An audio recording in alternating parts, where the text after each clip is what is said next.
In this video, we look at how to render a video within Adobe After Effects. So once you've finished editing your video in After Effects, what you need to do is you need to render it, which means export it. So to do so, there's a couple of different options, but the best option I find is go to File in the menu, select Export, and add to the render queue. Now, the three options you need to be aware of in here.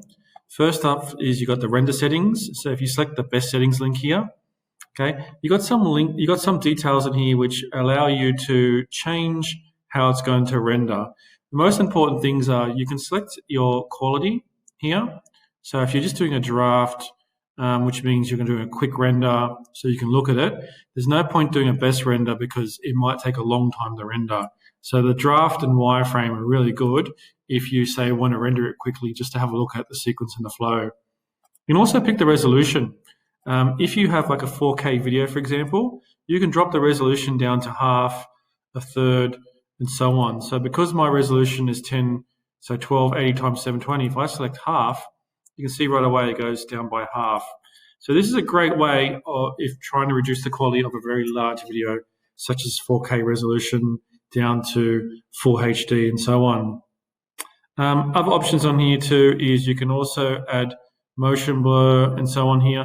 I don't suggest you play around with these unless you're more advanced, but these top options here are really good for reducing the quality. So if we press OK there.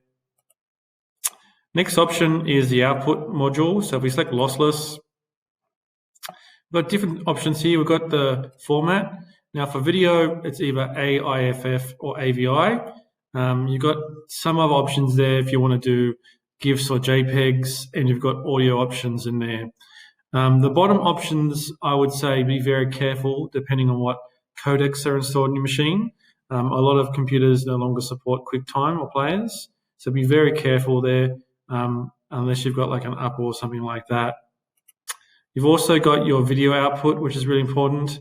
As I've mentioned in a previous tutorial with the key lighting is if you're going to do anything to do transparency, you must select RGB plus alpha, because if you just select RGB, it's going to literally bring all the pixels on the screen, including that black background as the default.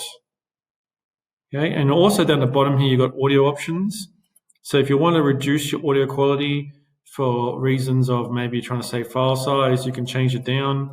You can also change it from mono to stereo. There are options there. I always advise to keep probably the audio at whatever you've recorded at. And then we press OK. And then the final option, which is really important, is we're going to select output to. So this obviously is where you're going to output it to. So in this example here, I'm going to select where I want to output it to. I'm going to leave it as just do it AVI save. Yep. And then I'm going to go back in my output module and I'm going to select my RGB plus alpha because I have removed the green screen. I press OK. Once that's done, then all you need to do is select the render on the right-hand side of the screen. And you'll be able to see it render frame by frame. And you can pause it or stop it if you see an error. And this is really useful if you're doing something like roto brushing.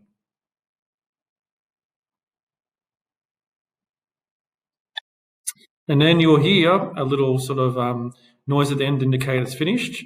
If we go to the location of where that's saved, and we play that, you can see our video is being completed. Now remember, for transparent backgrounds, they will appear black unless they're brought into another program because that's just the default option for Windows. And that's how you render a video in Adobe After Effects. Thank you for watching this video.